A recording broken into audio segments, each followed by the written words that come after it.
Flingueur. L'actu économique sans langue de bois.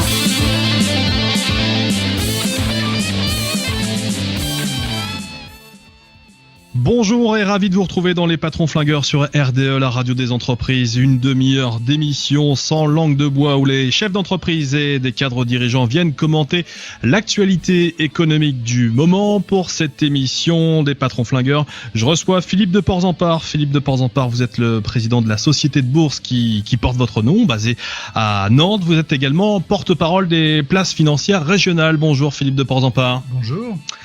À vos côtés, Gilles Sibert, patron de l'hôtel La Pérouse à Nantes et ancien président du club hôtelier nantais. Bonjour Gilles Sibert. Bonjour.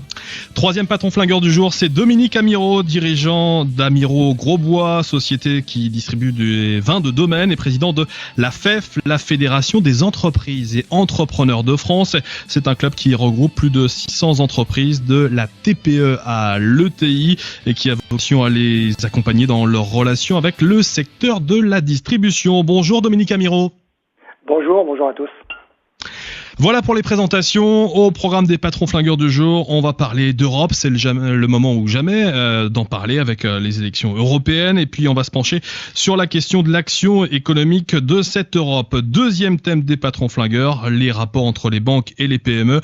Un sujet que l'on évoque alors qu'une étude nous apprend qu'une PME sur 7 a quitté sa banque en 2013. Et puis rendez-vous hebdomadaire désormais. On refermera cette émission avec vos coups de cœur et vos coups de gueule. Et sachez, chers auditeurs, comme d'habitude, que vous pouvez questionner ou interpeller nos participants des patrons flingueurs via vos commentaires sur le www.laradiodesentreprise.com.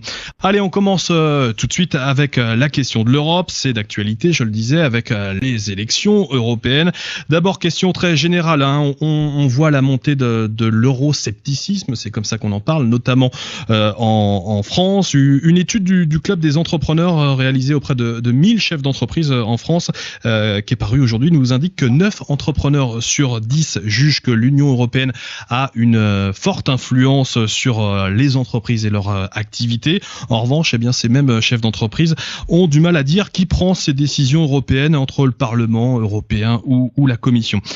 Messieurs, vous, comment vous percevez cette Europe en matière économique? Vous faites partie de ces chefs d'entreprise qui pensent que l'Europe a une forte influence sur leur activité, mais qu'il est finalement assez difficile de s'y retrouver. Philippe de Porzampar, on va commencer avec vous.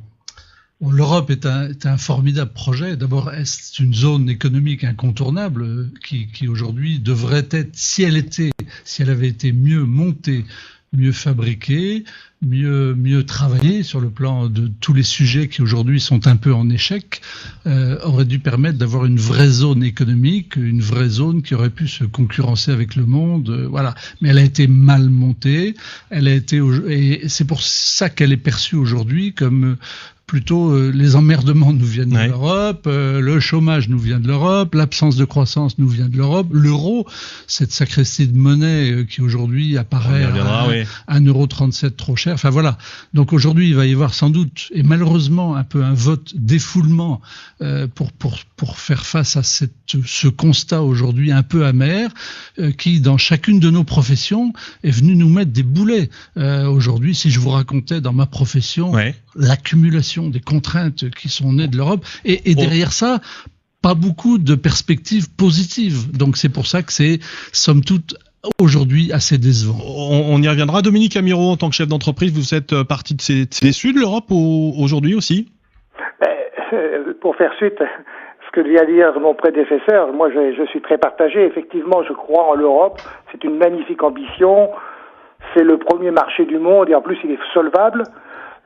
C'est l'occasion pour nous entrepreneurs effectivement de repousser les frontières, de grandir, donc c'est formidable. Malheureusement, on a péché dans la mise en œuvre, je suis tout à fait d'accord, et cette ambition a été récupérée par des professionnels de la politique qui communiquent, mais des technocrates qui sont loin de l'économie réelle, des acteurs économiques, et ça explique que y a un décalage, et malheureusement, parce que malheureusement par rapport à ce grand marché, il n'y a pas d'harmonisation.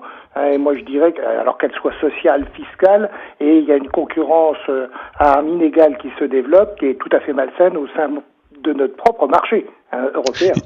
S'il y a un secteur d'activité qui a dû profiter de l'Europe, j'ai envie de dire, c'est le tourisme. Gilles Sibert, liberté de circuler, une monnaie unique. Vous êtes hôtelier, hein, donc c'est pour ça que je me tourne vers vous. Vous dites vive l'Europe, vous Je trouve que ça nous a quand même pas mal simplifié la tâche. Ça nous a permis justement de voir arriver des clients d'un peu partout dans le monde. En tout cas pour la zone euro et l'Europe, qui se déplacent plus facilement, qui n'ont pas forcément besoin de visa et qui, pour ceux qui font partie de la zone euro, utilisent la même monnaie. Donc ce sont des facilitateurs pour les voyages. Maintenant, je partage aussi le point de vue des autres personnes qui ont pris la parole avant moi, qui consiste à dire c'est une belle idée, mais qu'il y a énormément d'améliorations à faire et que l'occasion de ces élections doit inviter chacun d'entre nous à affirmer le genre d'Europe que l'on veut. Et peut-être que là, le sentiment que j'ai, c'est que les politiques, les partis locaux, finalement, est-ce qu'ils sont vraiment sincères quand ils disent qu'ils veulent de l'Europe, puisque l'Europe, par définition, fait remonter des pouvoirs de décision à un niveau qui va leur échapper. Et donc, je ne suis pas tout à fait persuadé qu'ils sont les bonnes personnes. Et donc, à nous, citoyens, de nous exprimer et de faire en sorte que, par les élections, le Parlement que nous allons élire, la belle Europe, celle qui peut nous aider à relever les différents défis et être facilitateur plutôt qu'embêteur. Je pense que c'est ce qu'il faut qu'on saisisse. Philippe de Portampar, vous commenciez à l'aborder, cette Europe qui est finalement une Europe de contraintes du point de vue des entreprises, avec des normes pour tous les produits. C'est ça que vous commenciez à aborder sur le revers de la médaille en matière économique ? Oui, dans chacune des professions, l'Europe est venue mettre des contraintes, et puis des absurdités, des stupidités. Exemple. Tiens, je vais donner un exemple. Aujourd'hui, il y a une directive européenne qui est en train d'être appliquée en France dans le métier financier, et qui décrète que, alors on l'appliquerait en France, qu'un dirigeant tel que je suis aujourd'hui, je suis président de mon conseil d'administration, je n'ai plus le droit d'être une des deux paires d'yeux qui exercent la surveillance de mon entreprise. C'est une espèce d'aberration. Alors il faudrait que je nomme un directeur général délégué qui sera, j'ose le dire, sans doute moins compétent que moi, qui n'aura pas la vision que je peux avoir, surtout celle d'un président de conseil d'administration. Voilà, c'est une directive européenne, tout ça parce qu'aujourd'hui, le monde financier a fait peur à la suite des crises de 2008, et aujourd'hui, on veut séparer les pouvoirs, séparer les métiers, on met des complexités partout, et derrière, ça posera des problèmes de financement de l'économie. Et je pense commentaire de Bruxelles sur le www.laradiodesentreprise.com qui nous dit « En fait, les Français veulent une Europe qui ressemble à la France, les Allemands une Europe qui ressemble à l'Allemagne, et ainsi de suite. » Et puis Jonas qui vous interpelle et qui vous demande « Que pourrait mieux faire l'Europe en termes de soutien à nos entreprises ?» Dominique Amirault, je vais vous poser cette question et Gilles Sibert souhaite aussi y répondre. Écoutez, que pourrait faire l'Europe ? Ce qu'on souhaite, c'est pas tellement des soutiens. Quand on est entrepreneur, on n'aime pas ce qui est administré, mais qu'on nous fasse confiance. C'est nous, les acteurs économiques, qui prenons des initiatives, qui innovons, qui prenons des risques. Il ne faudrait pas qu'on nous empêche d'avancer. Alors, dans votre mot, vous parliez du Small Business Act qui a été fait au niveau européen. C'est complètement inaccessible à un type qui est en train de lancer son entreprise, qui rencontre plein de difficultés. Eh bien, qu'on nous fasse un peu confiance, qu'on soit un peu moins administré, un peu moins normalisé, et c'est ça qu'on attend. Or, aujourd'hui, visiblement, l'entreprise c'est considéré comme quelque chose qu'il faut contrôler, qui est contre la création de richesse quasiment. C'est une erreur fondamentale. C'est pourquoi je disais tout à l'heure qu'on est complètement déconnecté de l'économie réelle, et on a perdu toute proximité avec la réalité de l'économie. C'est ça qui va pas. Il faut mettre les mains dans le cambouis, faire confiance à ceux qui ont les mains dans le cambouis. Gilles Sibert, que peut faire l'Europe pour les entreprises ? Moi, j'aimerais bien que l'Europe, par exemple, dans mon secteur d'activité, régule ce qui concerne l'Internet, les Google, les Booking et compagnie, qui ont des pratiques vraiment qui sont très déséquilibrées. Alors vous souhaitez plus de réglementation en l'occurrence ? Alors, plus de réglementation par rapport à des acteurs qui sont mondiaux, qui échappent à toute réglementation, et où je vois que les responsables politiques locaux ne peuvent pas prendre des mesures locales, et donc c'est pour peser d'un poids suffisant, il faut que ce soit, et c'est le but de l'Europe, moi en tout cas c'est ce que j'en ai compris, c'est de justement l'union faisant la force, de développer un marché intérieur important pour pouvoir édicter un certain nombre de règles, mais des règles qui qui n'étouffent pas les acteurs du territoire et qui font en sorte que l'économie puisse se jouer dans des règles. Déjà, vous n'êtes pas tous d'accord entre patrons flingueurs, non, parce que je suis pas pour moins de réglementation, l'accumulation de réglementation concernant les entreprises du territoire. Là, il s'agit d'acteurs qui sont justement hors du territoire, qui profitent d'une espèce de vide juridique pour piller l'économie locale sans payer d'impôts sur les territoires. Donc, je veux dire, ça, c'est typiquement le genre de choses où l'Europe devrait agir. Allez, question de Goupil qui va se diriger vers Philippe de Porzampar. L'Europe doit-elle avoir le courage de dévaluer l'euro? C'est une question pour financiers. C'est une question qui revient de plus en plus, notamment dans la bouche d'Arnaud Montebourg. Alors, on ne dévalue pas l'euro, puisque l'euro, c'est une monnaie mondiale aujourd'hui. Non, le procès qui est fait, c'est que l'euro est trop fort et les exportations... 1,37, 1,40, c'est une monnaie trop élevée par rapport à son prix d'entrée qui était 1,17. Aujourd'hui, la valeur, la parité, ce qu'on appelle la parité McDo aujourd'hui, devrait être à 1,15, 1,20. Donc ça veut dire qu'au-dessus de cette parité-là, la zone euro souffre, notamment tous les exportateurs. Alors c'est vrai que dans la zone euro, il y a un excédent du commerce extérieur de 150 milliards. Alors pourquoi? Parce que dans la zone euro, il y a des pays qui tirent, il y a des pays qui se sont réformés, qui se sont adaptés, bien entendu l'Allemagne, et puis il y a des boulets.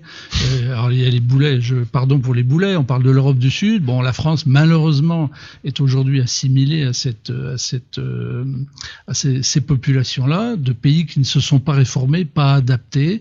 Quand on voit que dans les derniers rentrants, Roumanie, Bulgarie, Croatie, sans même parler de la Grèce, on voit que on a voulu faire rentrer du nombre sans que ces pays soient forcément à parité, notamment sur les questions sociales.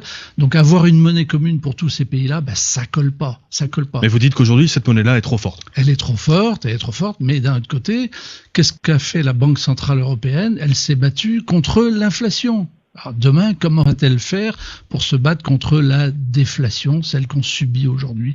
Là, c'est un gros problème. Je prends ces observations, ces remarques sur le www.laradiodesentreprise.com, remarque de Google qui nous dit: taper sur Google alors que tous les pays européens rêvent d'accueillir son siège européen, on va avoir du mal à mettre tout le monde d'accord. Et puis IFOP qui nous dit: qui ira voter dimanche? Point d'interrogation, vraiment, point d'interrogation. Effectivement, on regardera le taux de participation avec attention. On disait que l'Europe en matière économique, c'est quand même quelque chose d'important. Il y a beaucoup de fonds à destination des entreprises et des PME. On parle toujours du FEDER comme fonds européen pour soutenir les entreprises, mais il y a beaucoup de fonds plus généralement, notamment de la Banque européenne d'investissement. Finalement, c'est pas les entreprises qui savent pas se servir de cet accompagnement financier, en l'occurrence, de l'Europe, et que finalement, l'Europe, c'est tellement technocratique, les entreprises ont peut-être autre chose à faire que de remplir des liasses de documents. Moi, je suis pas entendu je sais pas. Je pense que c'est pas le rôle de l'État ou de l'Europe de financer tout un tas de trucs comme ça.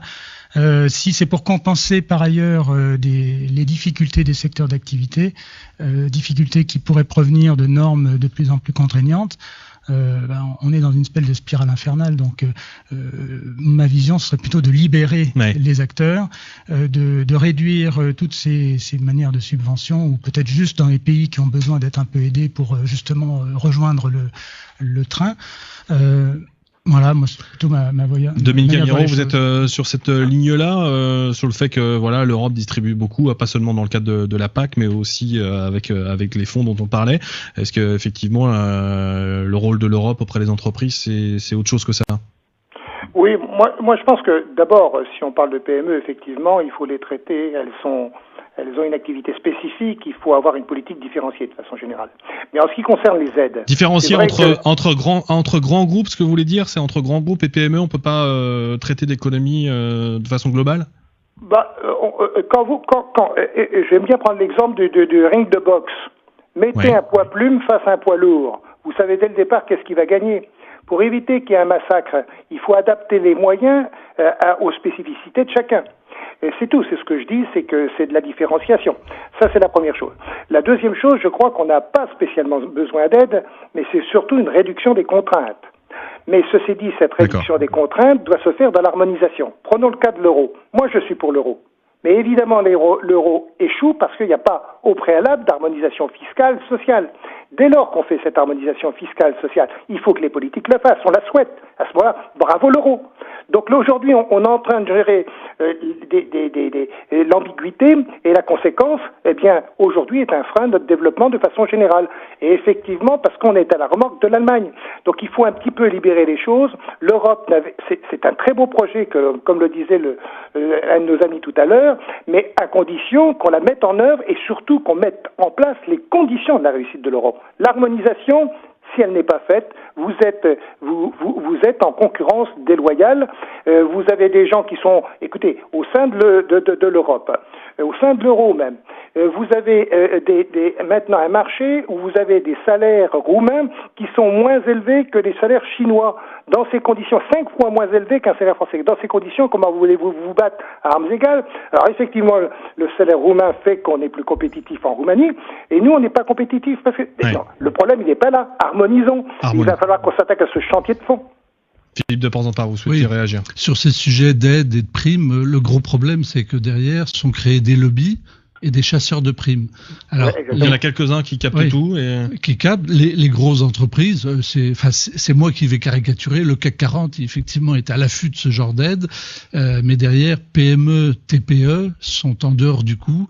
Et derrière, souffrent de voir cette Europe aussi à deux vitesses. Allez, c'est commentaire sur le 3W, la radio des entreprises. Bruxelles qui nous dit l'Europe consacre 51 milliards d'euros sur la période 2007-2013 pour l'innovation des PME. Pas mal, non? Effectivement, on en parlait à l'instant de ces nombreux fonds. Vous n'êtes pas forcément d'accord sur ce rôle de répartisseur d'aide et de subventions à droite ou à gauche. Ça crée des emplois. Chasseurs de primes. Il faut avoir le temps et comprendre, c'est complexifié. C'est complexe.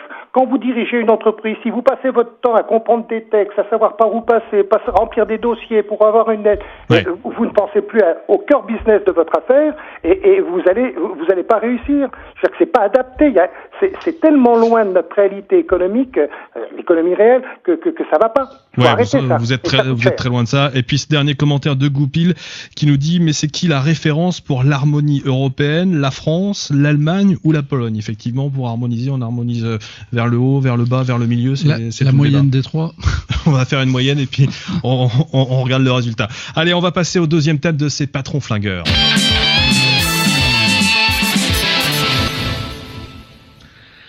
Et ce deuxième sujet des patrons flingueurs, c'est celui du rapport entre banques et entreprises. On a déjà abordé cette question dans cette émission, mais on y revient en raison de cette étude qui nous apprend qu'en 2013, 17% des entreprises ont quitté leur banque. C'est une étude commandée justement par les banques auprès d'un institut de sondage.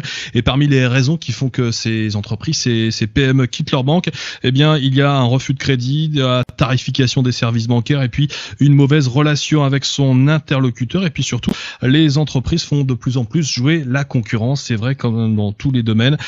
Philippe de Porzampar, vous êtes financeur d'entreprises, c'est votre métier. Ça vous surprend qu'une entreprise sur 7 quitte son banquier? On a l'habitude de dire qu'une relation, ça se fait sur le long cours. Comment vous analysez ça? Non, ça ne m'étonne pas et c'est normal. Je crois qu'aujourd'hui, il y a beaucoup d'entreprises, les plus grosses, qui ont trop de banques et à un moment donné rationalisent. Il y en a d'autres qui en ont pas assez et à un moment donné se disent on va créer des nouvelles relations. Je crois qu'aussi il y a la qualité de l'interlocuteur. Ça me paraît aujourd'hui quelque chose de normal de bouger. Je crois qu'il faut aujourd'hui comprendre que le monde bancaire vit une révolution sans précédent. Les normes, on l'évoquait avec l'Europe, les normes qui leur sont mises aujourd'hui, l'Europe a mis des boulets aux pieds des banques européennes pour leur faire payer les turpitudes des financiers américains. Donc aujourd'hui, qui va payer ça au final? C'est les PME, TPE et un peu les ETI, les plus fragiles, celles qui ont moins de poids vis-à-vis de leurs banques. Et aujourd'hui, là où les banques ne peuvent plus tarifer des services, elles vont se rattraper dans des commissions, là où elles gagnaient de l'argent avec la rémunération des capitaux qui leur sont confiés, aujourd'hui elles vont être obligées de tarifer. Donc aujourd'hui, au lieu de taper sur sa banque, moi je dis, allez voir votre député, expliquez-lui aujourd'hui pourquoi les banques, on leur fait subir un tel sort et on met les banquiers en haut de poteaux en ayant envie de les fusiller. Enfin, je crois que c'est complètement aberrant. Et je pense commentaire de Kilo qui nous dit ce qui est génial, c'est de devoir devoir expliquer à son chargé d'affaires comment fonctionne une entreprise. Donc on sent que Kilo a quelques problèmes avec son chargé d'affaires dans sa banque. Vous faites partie de ces déçus du monde bancaire, Gilles Sibert ? Non, enfin, moi je considère... Vous n'avez pas quitté votre banquier l'année dernière ? Je n'ai pas quitté mon banquier parce que je ne serais pas en train de vous parler si je travaillais pas avec un ou deux banquiers. Il faut rappeler ça d'ailleurs. Donc je pense que et je considère mon banquier comme un partenaire long terme, un peu comme on peut avoir des relations de long terme avec un médecin de famille. Et il fait partie du projet entrepreneurial pour moi. Et c'est peut-être là, par contre, où il le fait peut-être pas suffisamment. Et que dans le cas particulier des hôtels à Nantes, moi je m'interroge de savoir, vu la surcapacité qui est arrivée, ça veut dire plein d'hôtels qui ont été construits, donc plein de financements qui sont arrivés. Quand on a un projet, la difficulté, il faut vraiment montrer patte blanche, avoir un dossier solide, etc. Je comprends pas tout. Je me dis, comment se fait-il que les comités de décision ou de crédit dans les banques aient laissé construire autant de choses. Donc il y a des choses bizarres. Dominique Amirault, comment vous regardez, quel regard vous avez sur ces rapports banque-entreprise Les banques, Philippe de Portenparle le disait, attention à ne pas trop taper dessus. Vous faites partie de ces gens qui sont un peu déçus des rapports avec les banquiers ? Non, bien sûr, ce sont des partenaires, mais effectivement, sans doute, ils ne soutiennent pas suffisamment les PME. Et pourtant, tous les économistes le savent bien, c'est certain, le problème de l'emploi qui est plus important que le problème de l'inflation, dont on parle tant aujourd'hui, passe par les PME. Et c'est vrai qu'aujourd'hui, nos entreprises, moi je pense qu'il y a deux problèmes qu'il faut bien distinguer parce que les réponses sont pas les mêmes. On a un problème de marge en France, puisqu'on a perdu 12 points de marge en 12 ans. Et ce problème de perte de marge est encore plus important pour les PME. Donc on a un problème de rentabilité qui inquiète les banquiers et les banquiers savent pas toujours bien comment pouvoir répondre à cette question. Et c'est vrai qu'ils préfèrent aller voir des entreprises où il y a moins de risques. Alors, à partir du moment où on perd de la marge, on perd de l'autofinancement et des fonds propres. On n'a pas suffisamment, ce qui est malgré tout une garantie pour les banques. Le deuxième problème qui est spécifique chez nous, c'est les délais de paiement, qui nous posent des problèmes de trésorerie. On est là, c'est du très court terme. Quand je lisais l'autre jour qu'il y a les retards de paiement chez les PME représentaient 15 milliards de trésorerie en moins et 6 milliards pour les ETI, c'est vraiment un problème qu'il faut traiter. Et c'est vrai que c'est pas un problème de banque, c'est un problème qu'on a essayé de traiter avec la LME, mais finalement... les problèmes persistent. Ça n'a rien réglé. C'est pourquoi je pense qu'avant d'attaquer les banques, il faut d'abord s'attaquer aux vrais problèmes dont dépend notre existence, c'est-à-dire le problème de la marge qui se dégrade en France. Il faut savoir pourquoi et apporter des réponses. Savoir pourquoi nous avons une trésorerie qui est plus tendue en France, et c'est les délais de paiement. Savoir comment apporter de vraies réponses.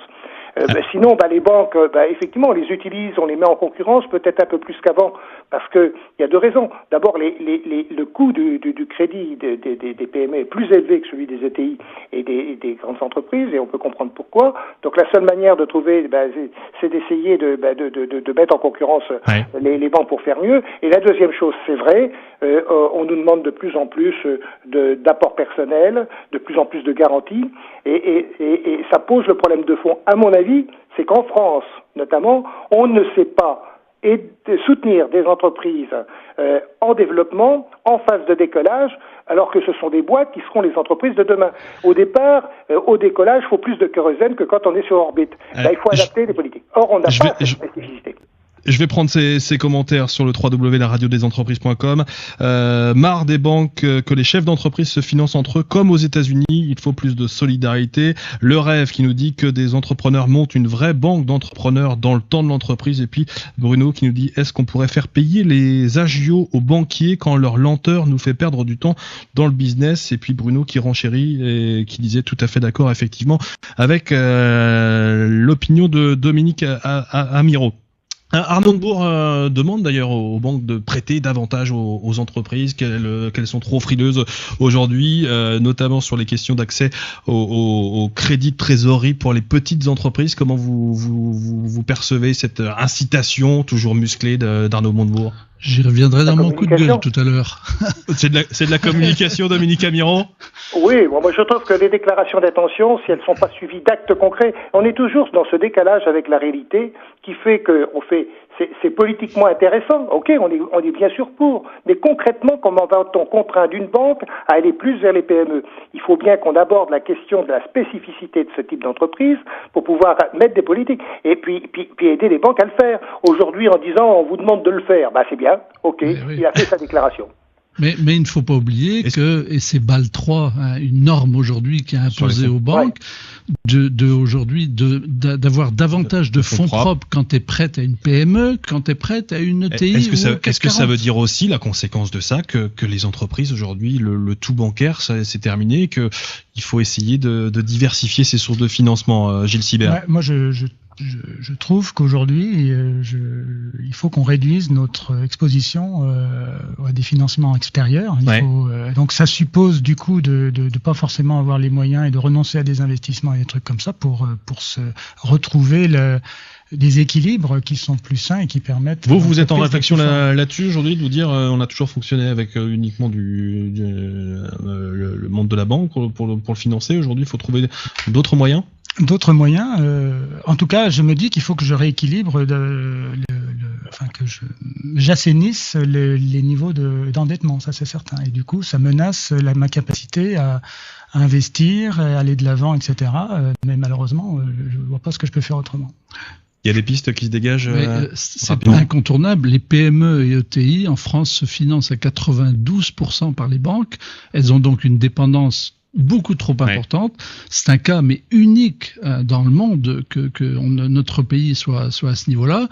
Il y a le private equity et puis il y a les marchés financiers. Demain, tant mieux pour moi, les marchés financiers financeront davantage les ETI notamment. Allez, il nous reste 3 minutes pour conclure cette émission avec les coups de cœur et coups de gueule que vous avez préparés, cher patron flingueur. Je vais commencer avec vous, Dominique Amirault.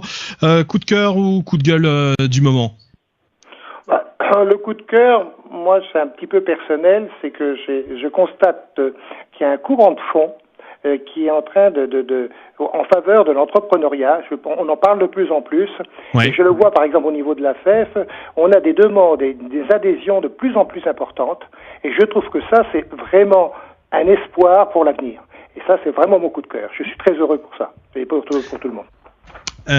Philippe de Porzampar, vous avez commencé à nous expliquer ce qu'était votre coup de gueule. Pas de coup de cœur parce qu'on n'a jamais le temps. Un coup de gueule parce que je trouve que le ministre Montebourg, après avoir dit tellement d'inepties sur Alstom, Peugeot, Mittal et compagnie, vient de sortir au banquier qu'il a reçu en début de semaine que désormais leur rémunération devrait être basée sur la façon de prêter aux PME-ETI. C'est vraiment stupide et c'est vraiment une méconnaissance totale. C'est de la provoque, c'est n'importe quoi. C'est une défiance du ministre de l'économie auprès des gens qui financent l'économie, justement. Ce sont des messages de quelqu'un qui prépare sa carrière et qui sait que médiatiquement ça passera. C'est une vraie stupidité. Voilà. Gilles Sibert pour conclure. Coup de cœur, coup de gueule. J'aurais aimé avoir un coup de cœur, malheureusement c'est un coup de gueule. J'ai vu ce matin sur Facebook des confrères des restaurateurs de je sais plus exactement où en France qui ont mis une photo où on les voit en slip en disant nous sommes en slip. L'idée étant, c'est un restaurant étoilé Michelin. Qui est à très bonne réputation, qui se donne du mal, etc., mais qui se retrouve à la fin de l'année dans une situation très très tendue.